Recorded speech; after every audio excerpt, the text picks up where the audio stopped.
Hi friends, welcome to my channel. అందరూ ఎలా ఉన్నారండి? నేనైతే చాలా బాగున్నాను.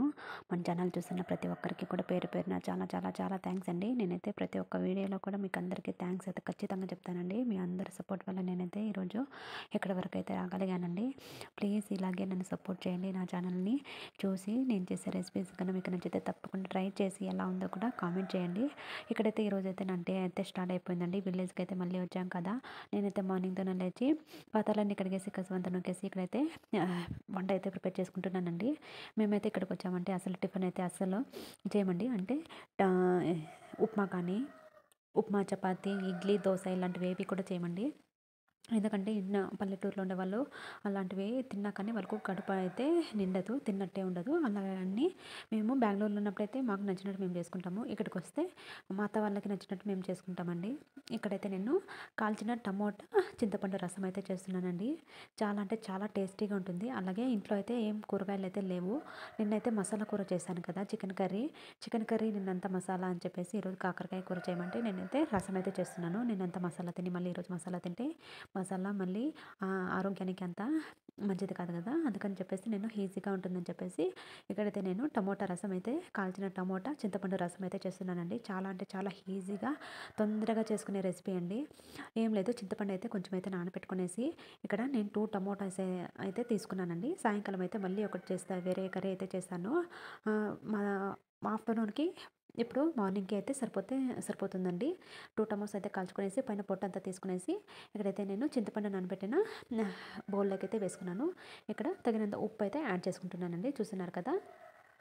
తర్వాత నేను తెల్లగడ్డలు, వట్టి మిరపకాయలు, కరివేపాకండి, కొంచెము ధనియాల పొడి, ఇంతేనండి. చాలా అంటే చాలా ఈజీగా చేసుకునే రెసిపీ అండి. ఇంట్లో కూరగాయలు ఏవి లేనప్పుడు ఇలా ట్రై చేయండి. తొందరగా అయిపోతుంది, టేస్టీగా ఉంటుంది, మీకు మంచి కాంప్లిమెంట్స్ కూడా వస్తాయి. చాలా అంటే చాలా బాగుంటుంది. నేనైతే ఇప్పుడైతే ఆల్రెడీ రైస్ అయితే పెట్టేశాను. రైస్ అంతా అయిపోయింది. ఇంకా వర్షం అయితే పడుతూనే ఉందండి. నాన్ స్టాప్గా 3 డేస్ నుంచి అయితే వర్షాలు పడుతూనే ఉన్నాయి. ఇప్పుడు కూడా వర్షం పడుతూనే ఉంది నాన్ స్టాప్గా. నేనైతే బయట వెళ్ళడానికి కూడా మేము బెంగుళూరు నుంచి వచ్చినప్పుడు వేసుకున్న స్వెటర్ ఇప్పటి వరకు కూడా నేను తీయలేదంటే మీరే అర్థం చేసుకునే ఎలా ఉందో ఇక్కడ సిచ్యువేషను. మదనపల్లి సైడ్ అండి. మదనపల్లి దగ్గర మా విలేజ్. మదనపల్లిలో ఇప్పుడైతే ఆంధ్రాలో చాలా వర్షాలు ఉన్నాయి కదా.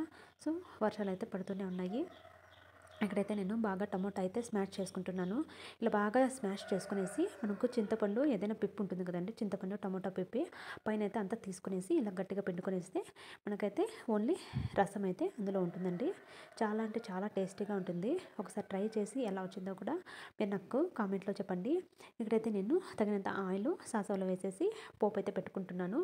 మనం ఎప్పుడైనా కానీ ఏ కర్రీకైనా కానీ పోపు పెట్టుకునే విధానంలో ఉంటుందండి. పోపు అయితే కరెక్ట్గా వచ్చిందంటే మీరు ఎటువంటి కర్రీ చేసినా కానీ టేస్ట్ అయితే చాలా అద్భుతంగా ఉంటుందండి.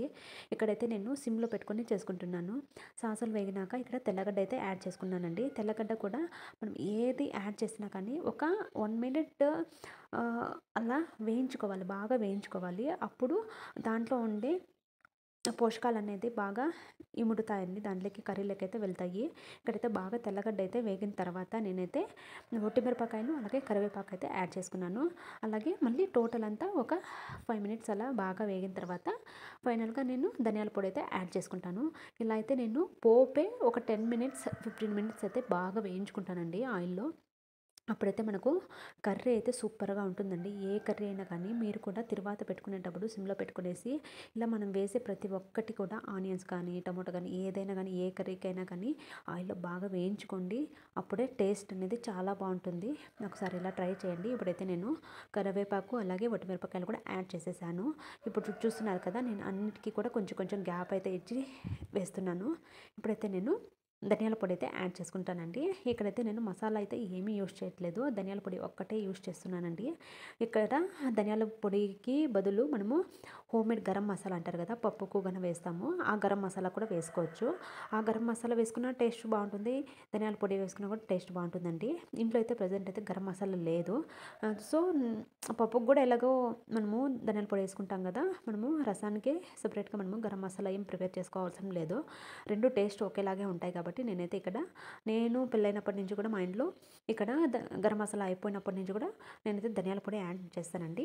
మనకి ఎంత క్వాంటిటీలో కావాలంటే అంత యాడ్ చేసుకునేసి మనము ధనియాల పొడి వేసిన తర్వాత కూడా కాసేపు బాగా వేయించుకోవాలి. తర్వాతే మనము మనం ఏదైతే రెడీ చేసి పెట్టుకున్నామో రసము, ఆ రసం అయితే ఇందులోకి యాడ్ చేసుకునేస్తే చాలా అంటే చాలా టేస్టీగా ఉంటుందండి. యాడ్ చేసుకున్న తర్వాత కూడా బాగా పొంగే వరకు మనము ఉడకపెట్టుకోవాలి. ఒక 2 పొంగులు, 3 పొంగులు వచ్చే వరకు ఉడకపెట్టుకుంటే అప్పుడు ఆ రసం అనేది టేస్ట్ అనేది ఇంకా పెరుగుతుందండి. ఉప్పు అయితే చూసుకొని వేసుకోండి. ఎక్కువైతే వేసుకోవద్దండి. ఒకవేళ తక్కువ ఉంటే మళ్ళీ అయినా మనం యాడ్ చేసుకోవచ్చు. ఎక్కువైతే మనకు తినడానికి పనికిరాదు కదా! ఎప్పుడైనా కానీ ఉప్పు తక్కువగానే యాడ్ చేసుకోండి. ఇక్కడైతే మేము పండించినగా మిరపకాయలండి. ఇవైతే కొంచెం కారం తక్కువ, అందుకని నేను ఎక్కువగా యాడ్ చేసుకున్నాను.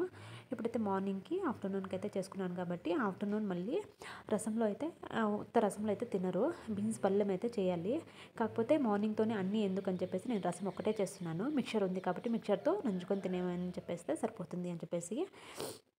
ఇప్పుడైతే రసం అయితే రెడీ అయిపోతుంది కాబట్టి నే ఇంకా పాత్రలు ఇంకా చాలా పనుందండి. పాత్రలన్నీ కడిగేసి చెత్తంతా తోసేసి ఇంకా చాలా పనుంది. మార్నింగ్‌తో విలేజ్‌లో వంట అయితే టయానికి రెడీ అయిపోతే మిగతా పనులు ఎప్పుడైనా చేసుకోవచ్చు కదా! ఇంకా కరెంట్ అయితే పోయింది. కరెంట్ అయితే ఇంకా రాలేదు. కరెంట్ వచ్చిన తర్వాత మనకైతే వాటర్ అయితే వస్తాయండి. పల్లెల్లో కోటాలాగా వస్తుంది కదండీ! మార్నింగ్ కోట, ఆఫ్టర్‌నూన్ కోట, ఈవినింగ్ కోట ఇలా ఉంటుంది కదా! అలా అయితే వస్తుంది కాబట్టి ఈరోజైతే ఇంకా 9 అవుతుంది. 9 గంటలకు కరెంట్ అయితే వస్తుందండి. కరెంట్ వస్తానంటే వాటర్ వస్తాయి. వాటర్ పట్టాలి. నా మార్నింగ్ రొటీన్ అయితే ఇలా ఉంటుందండి. ఇది చూస్తున్నారు కదా ఎలా ఉందో. బయట సిచ్యువేషన్ అయితే ఇంకా కూడా వర్షం పడుతూనే ఉంది. మూసుకొని ఉంది. అసలు ఎండ అయితే రావట్లేదు. నేనైతే ఆల్రెడీ రైస్ అయితే అయిపోయింది. ఒక పొయ్యి పైన పాలు పెట్టాను. నాటి పాలండి. నాటి ఆవు ఉంది కాబట్టి నాటి ఆవు పాలు మార్నింగ్ ఒక లీటరు, ఈవినింగ్ ఒక లీటర్ ఇస్తుంది. మా అత్త అయితే అలా కాగబెట్టి నెయ్యి అయితే చేస్తుంది. ఈరోజైతే నేనైతే చేశానండి. ఆ వీడియో అయితే నెక్స్ట్ వీడియోలో అయితే వస్తుంది.